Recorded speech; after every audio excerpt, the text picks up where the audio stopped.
Process myths. This is the next element of service marketing myths which we are going to discuss today. So as of now, we have covered five important elements, which includes product, price, place, promotion, and people. The next one is process myths. So what is a process? We will see here. What is a process? It refers to how a service is provided or delivered to the customer. It explains a series of activities, their sequence and role to be played by the service provider, intermediaries, and the customer. It involves things like location facility, design, layout, workflow, procedure, and job definitions, etc. Processes need complete dedication and commitment of the service personnel. Now, when I'm delivering this lecture to you, this delivery of lecture, that is the process which is happening. When you go to restaurant and you're having the food, before that the waiter is serving you the food. That is the process being happening over there. So it is explained or it refers to how a service is provided or delivered to the customer. That functioning is known as the process. And it consists of a series of activities, their sequence, and the role played by the service provider and the intermediaries and the customer. It involves things like the location, the design, the layout, etc., and how this decision is being made. And for this, particularly, we require the support and commitment of the service personnel, because without the service personnel, because without the service people, this process will not happen properly. The delivery of the service will not happen properly. Now, next slide. Designing the service process. How this service is designed. First of all, you should remember that the service itself is the first and foremost thing when we talk about delivery. Now, the teaching part, whatever I'm delivering here, the lecture which I'm delivering, that is the service itself. It is necessary to understand whether the service is process dependent or not. Many services are process dependent, many are not process dependent. Like certain services have support of the tangible products very much. So, but in certain cases, the service are highly dependent. Depends on the situation. Customer participation. In most of the service system, the customer is will be present when the service is being given, that we have already seen the high contact service and low contact service. But many times the productivity can be increased by shifting some of the activities to the customer also. That is, customer involvement or customer participation is very much important in delivering the service. Then degree of customer contact. It refers to the physical presence of the customer in the system. This we have seen high contact, again low contact system. And how much we will tell, how much physical contact, how physical presence we require, we cannot explain that. That can be measured by the amount of time the customer is present in the system in relation to the total service. Many times in high contact services, this will be large, and low contact service, this will be less. So the customer contact means the presence, physical presence of the person in the system. Degree of divergence. Divergence means how it is being differentiated. A standardized service with low divergence will have a narrow and defined and focused service. But sometimes some activities will be very much routine, some activities will be customized, some activities will be completely different from each other. Depending on that, the process also will be changing. Location of service delivery. The service delivery process can happen either at the service provider's premises or the customer's premises.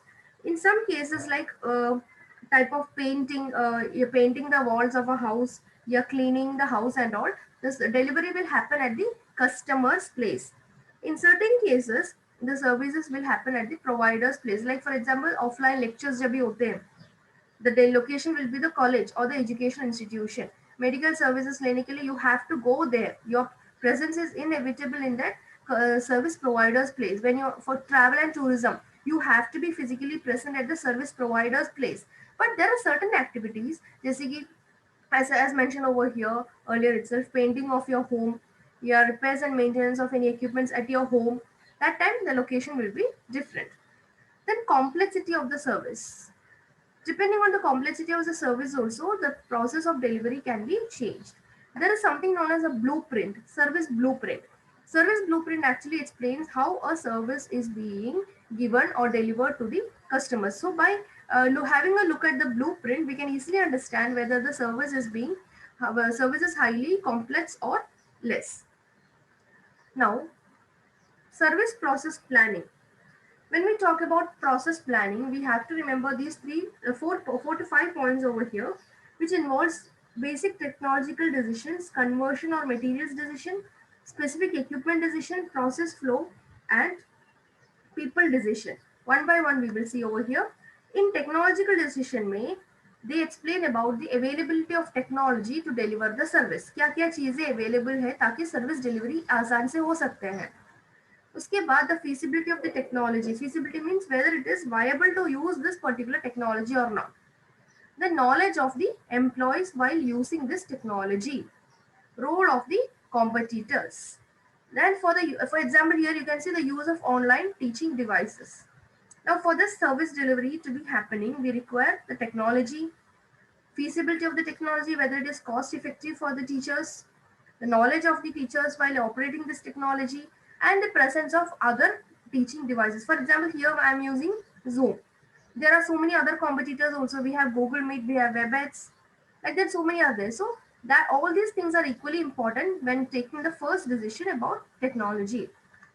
Second one, conversion or material decision. Here what happens, a service provider is required to choose a method of converting the input into the output from various options available. What are we giving? I'm giving what I'm teaching now is the input and your output will be seen in the results. So this decision, it should be based on technological, market as well as economic conditions. For example, a bank while communicating with its customers, it can use various options. It can use email, it can use SMS, it can use telephones, any telephone inquiry, telephone calling, anything like that.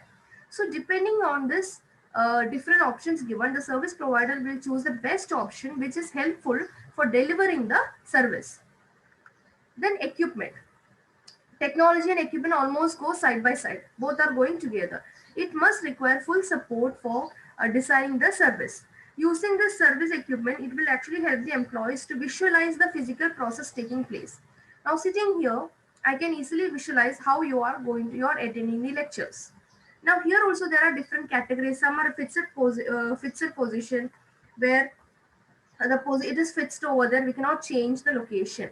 Then there is process based and product service based.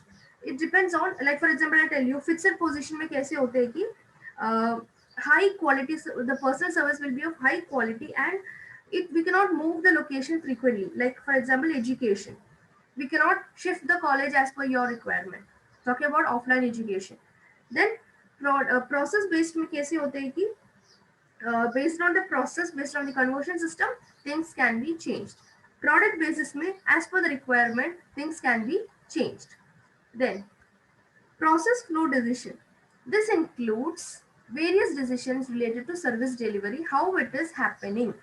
As I told you earlier, blueprint. Service blueprint is something which you have to remember over here.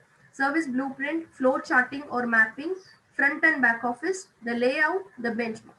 Now, what is a service blueprint? See over here. Service blueprint is the picture of the service system. Now, when I'm planning to teach you a lecture, when I'm going to decide to take a lecture for you, I will be having a step-by-step process. I will be having a picture of how it should be happening. Like for example, I need to create a link. I need to create a link. I need to share the link in WhatsApp. I need to start the meeting on time. I need to ensure that the students are joining, admitted inside. I need to share the screen. That is how it is a process. I'm having a picture in my mind how the service delivery should happen. That is service blueprint. It conveys the service concept by showing the service overview. It also explains how each job or department is functioning in relation to the entire service. It actually helps to understand the totality of this process. One by one, how the lecture is happening for you. First there will be a timetable. Based on the timetable, the teachers will be sending you the link. All this explains in a service blueprint. It shows about the entire service system. Now, how to design a blueprint? First, you should know the service which is going to happen identify the customers, then map the service. Mapping means understanding the service from the customer's point of view, draw the line of interaction, at which point we are going to interact. We are not going to interact, like for example, during when you're going to pay the fees in the office, teachers are not going to interact with you over there, non-teaching staff will be interacting with you over here. Line of visibility. So all these things, distinguish visible and invisible activities, draw the lines of internal interaction, physical presence, everything. One by one we will have to design the blueprint according to the service which is being provided. After that comes flow charting or mapping. Flow charting is again helping to understand a better we can understand about the service. It is useful for understanding the set of activities and one by one with each customer how we are interacting. That is flow charting or mapping. Then comes front office. Front office is that part which is visible and directly experienced by the customer. When we go to a restaurant or when we go to a large hotel, we first of all we interact with the reception in the reception. So that is that part which is visible to the people. And back office is that part which is not visible, but it is very much important for the services. Layout. Layout actually explains about how the resources are arranged. Benchmark. Benchmarking means a standard or a point of reference. Benchmarking is done in order to understand how the market leaders are functioning. It helps to achieve market leadership and competitive advantage. It helps to enhance the performance of the firm. So benchmarking is actually comparison between one firm with that of the top leaders in the market. For example, we are comparing ourselves with some other colleges nearby and some of the top colleges nearby, and what are the best practices adopted by them that when we are trying to imitate. That is benchmarking. A standard or a point of reference will be there. Then comes people's decision. People's decision is also important here because people are involved in service delivery. It explains about customers' actions, explains about employees dealing with the customers, both on-stage employees and off-stage employees. On-stage means high contact or high contact employees. Off-stage means less contact or no contact employees. So this much is about the process, how a service is being delivered to the customer. Once again, we will see from beginning. First one, what is a service delivery? It is explaining how a service is being delivered to the customer, how that function is happening. It will be including different set of functions or different set of activities, and the sequence will be mentioned here. Step by step sequence will be mentioned, and the role played by the service provider, the intermediaries if any, and the customer will be explained over here. It requires the support of the location, the design, the layout, procedures, job definition, etc. And the employees have to play a major role because processes will be complete only with the dedication and support and commitment of the service people, service employees. Now designing. First of all, the service itself explains about how it should be delivered. Customer participation is inevitable over here. More customer participation means more easily the service can be delivered. Degree of customer contact, some will be high customer contact, some will be having low customer contact. Degree of divergence, how the differences are reflecting in the customer service delivery. Location of service delivery, whether it should be at the location of the service provider or at the location of the customer. And complexity of the service also explains. Some services are highly complex, some are very simple, like going to a restaurant and having food, it is very simple. Same time going to a hospital, getting a diagnosis, getting the treatment and all could be quite some more complex. So depending on these things, the service delivery will be different. How to start the service process planning? We have these following steps: technological decisions, conversion, service specific equipment, process flow, people decision.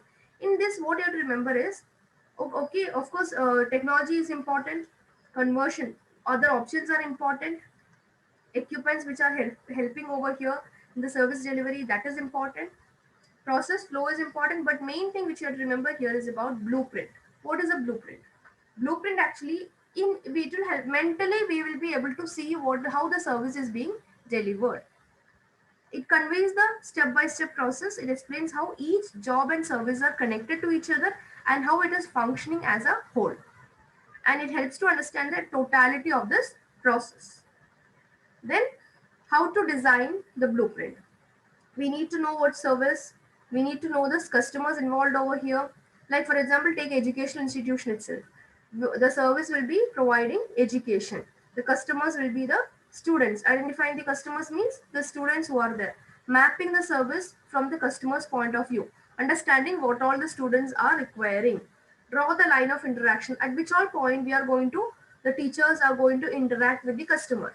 Draw the line of visibility. Who all will be visible in this process? The students will be visible and the teachers also will be present over here. Distinguish between visible and invisible activities. Some things you will not be visible. Like for example, you can say not every day the non-teaching staff might be visible for you. Not every day some other people might be visible for you. So that distinguishing should be there.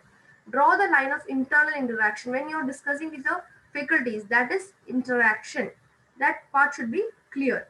Then next one is link customer and contact person, whom you are going to contact further for any queries. Then add the physical evidence also. What are the physical evidence involved over here?